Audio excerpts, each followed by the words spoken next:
namuhambaye namumutse ugasanga kanya turi imbere zawe tuvuga urukundo rwawe tuvuga kugira neza kwawe data nisana kano kanya turi imbere zawe tuvuga ubushobozi bwawe icyubahiro cyose cy'igihugu cyawe data bwawe abarikira zose z'isi bakunamire bagushyire hejuru yibuka ibyo wabakoreye maze babone gushima isana kano kanya tugira neza isana kano kanya tuributse ukuntu ugenda utuzigama reka icyubahiro cyose kirushize guhabwa wowe data mu izina ry'umukiza wacu Yesu Kristo amen. Turabamukiza amahoro y'Imana bwoko bw'Imana kumva twafata akanya keza turi kumwe nawe ko kubana namwe uri mu jambo ry'Imana soma ino zaburi y'ijana na 36 duhere kuno murongo wa mbere havuga ati nimushime uhoraho yuko ari mwiza kuko imbabazi ziwe zamaho ibihe bidashira. Nimushime Imana isumba ibyitwa Imana kuko imbabazi zayo zamaho ibihe bidashira. Nimushime umwami w'abantu kuko imbabazi ziwe zamaho ibihe bidashira. Nimushime ikora ibitangaza bikomeye yonyene kuko imbabazi zayo zamaho ibihe bidashira. Nimushime iyaremesheje ijuru ubwenge kuko imbabazi zayo zamaho ibihe bidashira. Nimushime iyagaranzuye isi hejuru y'amazi kuko imbabazi zayo zamaho ibihe bidashira. Nimushime iyaremye ibibonesha bikuru kuko imbabazi zayo zamaho ibihe bidashira. Yaremye izuba ngo riganze umurango kuko imbabazi zayo zamaho ibihe bidashira. Yaremye ukwezi n'inyenyeri ngo biganze ijoro imbabazi zayo zamaho ibihe bidashira. Nimushime iyaririkiye abanyegiputa abana babo b'imfura kuko imbabazi zayo zamaho ibihe bidashira.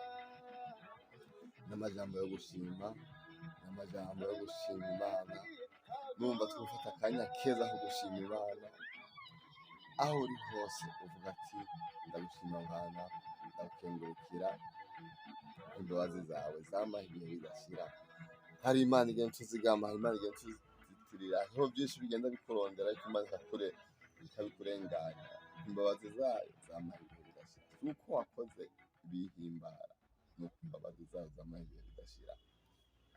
Ndumva ufata akanya ko gushima Imana, ndumva ufata akanya ko kuri imbere y'Imana uvuga ati Mana yanjye ndagushima ndagukengurukiye ndabyo umaze kunkorera, ukuntu uzigama, ukuntu mpezagira, ukuntu unyitayeho. Ndumva no guha amashimwe n'icyubahiro. Ni umwanya mwiza wo gushima Imana, ni umwanya mwiza wo gukengurukira Imana. Umurongo wa 23 nyine w'ino zaburi y'ijana na 36 ku murongo wa 23 avuga yaratwibutse aho twari mu gufafara kuko imbabazi zayo zamaho ibihe bidashira. Idukiza abagwanizi bacu kuko imbabazi zayo zamaho ibihe bidashira. Igaburira ibifise imibiri byose kuko imbabazi zayo zamaho ibihe bidashira. Nimushime Imana yo mu ijuru imbabazi zayo zamaho ibihe bidashira. Nta yindi Mana ikwiye gushima, nta yindi Mana ikwiye gutazirwa, nta yindi Mana ikwiye gushyirwa hejuru atari Imana yaturemye, Imana yaremye, Imana yatugiriye igishushanyo cyo kuturema. ndumva ino sana kano kanya ufata akanya kaza gushima Imana aho uri hose ufata Imana yawe ndagushima nibutse icyo wagiye gukorera nibutse ko ugenzi nibutse ko ugenzitirira ndumva isana kano kanya ufata umwanya mwiza aho uri hose ibyo urimo byose uvuga ati Mana yawe ndagushima Mana ambaye ndagukengurukiye yizawe ijana na 36 uyiyumvire ko nawe aho uri hose ufata umwanya mwiza wo gushima Imana. Imana igira neza, Imana iratuzigama, Imana iratugaburira, Imana iratwambika, Imana igenda ituzigamira ubuntu bwayo. Ino sana kano kanya ufata akanya keza ko gushima Imana aho uri hose, wumve ufata akanya keza ko gushima, nyamba wumva ikirundi ufata akanya keza ko kuvuga Imana yanjye ndagukengurukiye ugenda unkorera byose. Nta wundi mwanya ufise wo gushima atari ubu ufise ubugingo ukiri mw'uwo mubiri, ufata akanya wumve woshima Imana. Nta handi hantu uzoshobora gushimira Imana atari ngaha nyene. Fata umwanya mwiza wo gushima no gukengurukira Imana igenda ituzigama ku munsi ku munsi.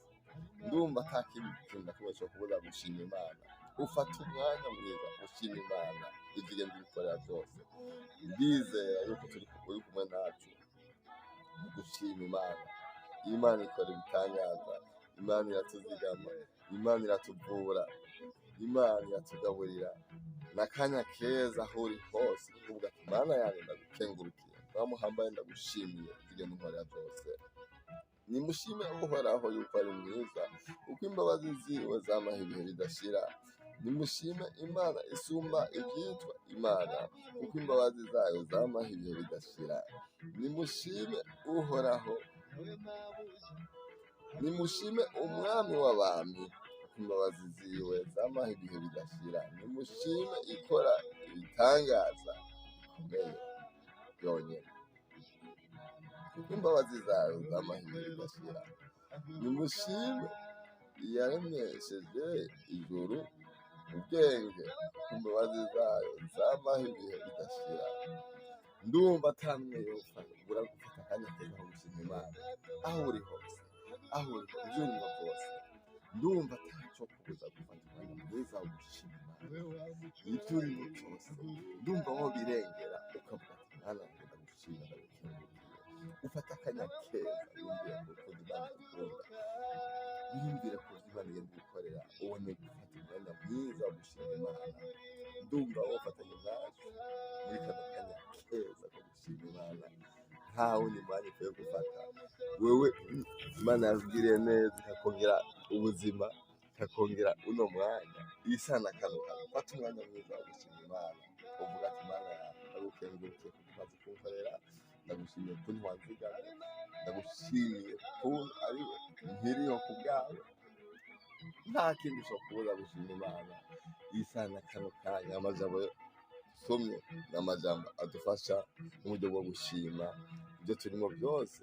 Umuntu yumve yoshima Imana ishoboye byose, umuntu yumve yoshima Imana ituzigama, wumve woshima Imana igenda ikurinda, wumve woshima Imana igenda ikuzigama ku munsi ku munsi. Ni Imana ishoboye byose, ni Imana itwitayeho, ni Imana itugirira neza ku munsi ku munsi. Nta kindi kintu na kimwe cokubuza gushima Imana. Ufata akanya keza ko gushima Imana n'ijambo ryo gushima aho uri hose, wumve woshima Imana ivyo ucamo byose, wumve woshimira Imana ukavuga ati Mana yanjye ndagushimiye wowe unzigama. Nta yandi majambo twumva twovuga atari amajambo yo gushima Imana yatuzigama. Nta yandi majambo twumva twovuga atari amajambo yo gushima Imana yaturinganije bya bihe byari bitoroshe. Ndumva atayandi majambo twovuga atari amajambo yo gushima Imana gusa. Hari Imana baraciye mu bibazo byinshi bigoye kurengana, ariko Imana irakurengana. Uba waraciye no mu rupfu, ariko Imana irakurengana. Aho ndiko ndakwibutsa kugira wumve woronka ikintu co gushima. Woba waranyoye na sumu, ariko Imana ivyo byose irabikurengana. Ubwo bushobozi bwawe bwamaho ibihe bidashira. Ndumva nokubwira yuko uba waragwaye ugashika kure, ariko Imana iragukiza, imbabazi zayo zamaho ibihe bidashira. ndumva warabuze icyo kwambara Imana irakiguha kuko imbabazi zawe z'amahebe bidashira. Ndumva warabuze icyo gufungura Imana irakiguha kuko imbabazi zayo zamaho ibihe bidashira. Ndumva warabuze icyo ukora, warabuze akazi ariko Imana irakaguha kuko imbabazi zayo zamaho ibihe bidashira. Ndumva warabuze icyepfo n'icya ruguru ariko Imana irakugirira neza kuko imbabazi zayo zamaho ibihe bidashira. Ndumva waraciye mu bukene bukabije bugoye cyane ariko Imana irabugukiza kuko imbabazi zayo zamaho ibihe bidashira. Ndumva warabuze ibyo ufungura ariko Imana irabiguha kuko imbabazi zayo zamaho ibihe bidashira. Ndumva warabuze n'icyo wambara, warabuze ibirato ariko Imana irabiguha kuko imbabazi zayo zamaho ibihe bidashira. Ndumva atacyo kubuza gushima Imana rero. Iyi saha n'akantu kayo, niba iyi audio igushyikiriye, wiyumvire ku rukundo Imana igukunda, wiyumvire ku rukundo Imana ikwitayeho, ubone gushima Imana, ubone gushima Imana, ubone gufata akanya keza ushima Imana. Imana nayo iragira icyo igukoreye, yaje ukuntu ikengurukiye kubyo yagukoreye. Iyi saha n'akano kanya yari amajambo yo kutwibutsa ukuntu Imana idukunda, natwe tubone kuyishima. N'amajambo yo gushima Imana, n'amajambo meza cyane atwereka ko dukwiye gushima Imana itwitayeho. Dushima Imana igenda ituzigama, dushima Imana igenda ituzitirira, dushima Imana igenda ituzigama ku munsi ku munsi, dushima Imana igenda idukura mu icyo turasinzira kubw'urukundo rwayo ikadukangura atija kugira ubukeye kuko imbabazi zayo zamaho ibihe bidashira. Ndumva ata kintu na kimwe gishobora kubuza gushima Imana. Uraryama ntumenye n'iyo wagiye ariko imbabazi zayo zamaho ibihe bidashira ikagukangura akibyuka nawe kuko imbabazi zayo zamaho ibihe bidashira.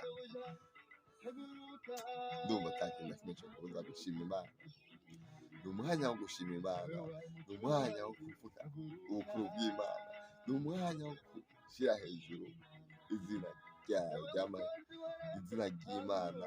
Imana igenda ituzigama kuko imbabazi zayo zamaho ibihe bidashira. Aho uri hose ndumva atacyo kubuza gushima Imana. Ino saha na kano kanya ndumva twafata akanya keza cyane ko gushima Imana. Ni umwanya mwiza wo gushima Imana, wo kuvuga yuko Imana ishoboye byose, Imana ituzigama, Imana itugaburira, Imana iturinda, Imana iduhezagira, Imana ibana nacu muri byose, Imana iturungikira abamarayika bo kuturinda. Ntabona akwiye amashimwe atari Imana yaturemye, ntabona akwiye amashimwe atari Imana igenda ituzigama ku munsi ku munsi, ntabona akwiye amashimwe atari Imana iturinda, ntabona akwiye amashimwe atari Imana igukundira kuvuga. Hari Imana ishoboye byose, amashimwe yose reka abandanye kuba y'Imana, reka amashimwe yose abandanye kuba y'Imana. Imana ikora ibikomeye, Imana ikwitayeho, Imana igira neza, Imana ikuzigama, Imana ikuhezagira, Imana igushyira hejuru mu gihe gikwiye. Nta yindi Mana ikwiye amashimwe n'icyubahiro atari iyo Mana nyine iradukunda, iratuzigama. Aya majambo uza kuyumvira ko nawe aho uza kuba uri hose uze gusoma ino zawe 136 uhere ku murongo wa mbere. Hari amajambo meza cyane atwereka ko dukwiye gushima Imana. Ndumva atandi majambo twavuga muri kano kanya atari amajambo yo gushima Imana ituzigama, Imana igukura mu itiro, Imana ikurinda amasanganya uriko uratambuka mu modoka zakozwe n'amaboko y'abana b'abantu.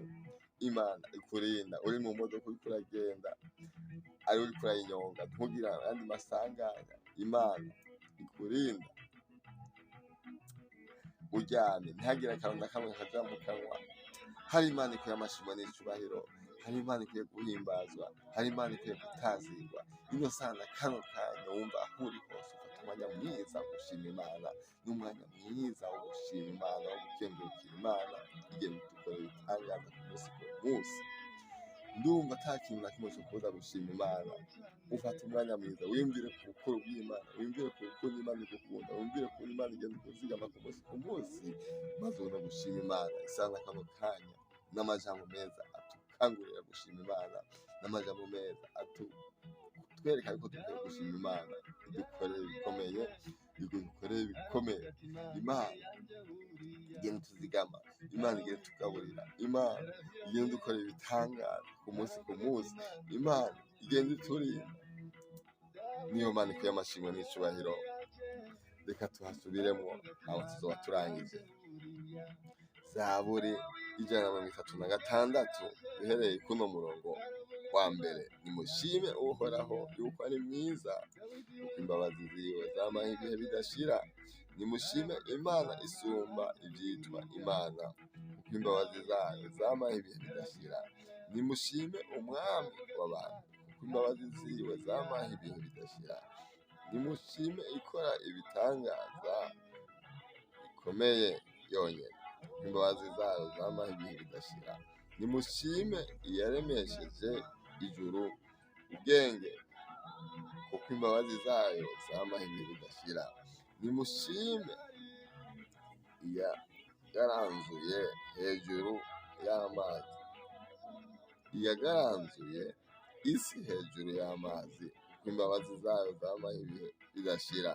Nimushime iyaremye ibibonesha bikuru, kuko imbabazi zayo zamaho ibihe bidashira. Yaremye izuba ngo riganze umurango, kuko imbabazi zayo zamaho ibihe bidashira. Yaremye ukwezi n'inyenyeri ngo biganze ijoro, kuko imbabazi zayo zamaho ibihe bidashira. Nimushime yarikije Abegiputa abana babo b'imfura, kuko imbabazi zayo zamaho ibihe bidashira. Igakura Abisirayeli hagati yabo, kuko imbabazi zayo zamaho ibihe bidashira. N'aya majambo yo gushima turiko turasangira, aho uri hose umbe woshima Imana. N'umurongo wa 23 uvuga ati yaratwibutse aho twari mu bufafara, kuko imbabazi zayo zamaho ibihe bidashira. Idukiza abagwanizi bacu, kuko imbabazi zayo zamaho ibihe bidashira. Igaburira ibifise imibiri byose, kuko imbabazi zayo zamaho ibihe bidashira. Nimushime Imana yo mu ijuru, kuko imbabazi zayo zamaho ibihe bidashira. Amen. Wari umwanya mwiza wo gushima Imana, umwanya mwiza wo kuvuga ubukuru bw'Imana, wo kwibuka ibyo Imana igenda idukorera. Wari umwanya mwiza wo kuvuga urukundo rw'Imana, wo kuvuga ukuntu ubushobozi bw'Imana, ukuntu Imana itugenda ituzigama ku munsi ku munsi. Mwebwe twari turi kumwe namwe, Imana irushize kubahezagira, mugire umugisha aho muri. Imana irushize kubarinda, ibandanye iri kumwe namwe muri byose. Icyubahiro cyose irushize kubica Imana yaturemye. Ni Imana idukunda, ni Imana twitwararika. Ndumva Imana yo mu ijuru yo bagiza, ikabahezagira, ikabagirira neza, ikabandanya ibakorera ibitangaza ku munsi ku munsi. Mwamuhambaye, mwamugororotse, turagushyize hejuru bugira kandi turashimye ukugira neza kwawe, turashimye ukuntu dukunda, turashimye ukuntu twitwararitse, turashimye ukuntu tuzigama, turashimye ukuntu tugaburira, turashimye ukuntu twambika. Ino sana kano kanya turagushyize hejuru bugira kandi tuvuga ubukuru bwawe, tuvuga ukugira neza kwawe. Icyubahiro cyose kigiye guhabwa wowe Data, uwo twimuje ni Shetani n'abadayimoni batubasha n'ubushobozi, mu izina ryawe Yesu Kristo, mu izina ryawe Yesu Kristo. Maze abo waremye bose aho bari hose ku isi yose nzima bakudugiriza ishimwe n'icyubahiro, kuko ni wowe ukwiye amashimwe n'icyubahiro, kuko ni ukwiye gushyirwa hejuru. reka uwo ari wese aho ari hose aza kumva ino audio yibuka urukundo umukunda, maze abone kugirira amashimwe n'icubahiro. Tukaba tubisabye twizeye mu izina ry'umucunguzi wacu Yesu Kristo, amen. Mugire umugisha aho muri, Imana irushirize kubana namwe, Imana irushirize kubazigama, Imana irushirize kubarinda. Ndumva umenga twagumana nawe, ariko Imana yo mw'ijuru irushirize kubana nawe muri byose. Mugire umugisha. Shalom, shalom.